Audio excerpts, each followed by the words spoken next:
asalaamaaleykum inna lillahi wa inna ilayhi rajiun mbokki Tivaouane mbokki département de Tivaouane kii nag benn nit la boo xamante ni les policiers de Tivaouane ñoo ko for fële ca àllu yàjjin ba waa hôpital yónnee ma ko ni naa ko wane képp ku xam ay bokkam ñu ngi lay ñaan lillahi wa rasulihi nga partagé ko ndax malade mental la nag yaram wi dafa xaw a naqari waaye boobu ba léegi ñu ngi ko garder ci hôpital bi ñu bëgg bala ñu ko jël benn décision ñu wax nit ñi ñu partagé ñu ko ku ko yëg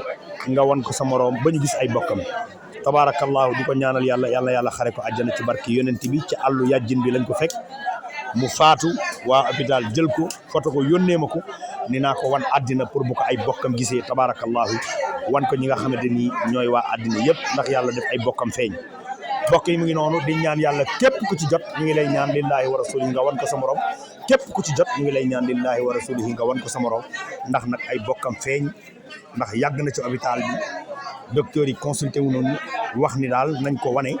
àddina bi yëpp gis ko pour bu ñu gisee ay bokkam ñu ñëw jël si ko dencal ko seen bopp lu ko mooy bu fi yàggee dañ koy jël dencal ko seen bopp mais bu ñu soñoon wax dëgg yàlla ak yonent bi àddina bépp képp ku ci jot nga wan ko sa morom ngir ay bokkam feeñ wax nañ daal ci àllu yàjjin bi ñu ko fekk waaye biñ koy fekk foofu dañ ko fekk mu génn àddina bi ci des mooy malade mental la woon xam naa ci environnement boobu rek ci village yi nekkee côté boobu xam naa lay dëkk ñu ngi ñaan yàlla képp ku ko gis nga wan ko sa morom ba ñëpp jot ci mu mën a feeñ jërë ngeen jëf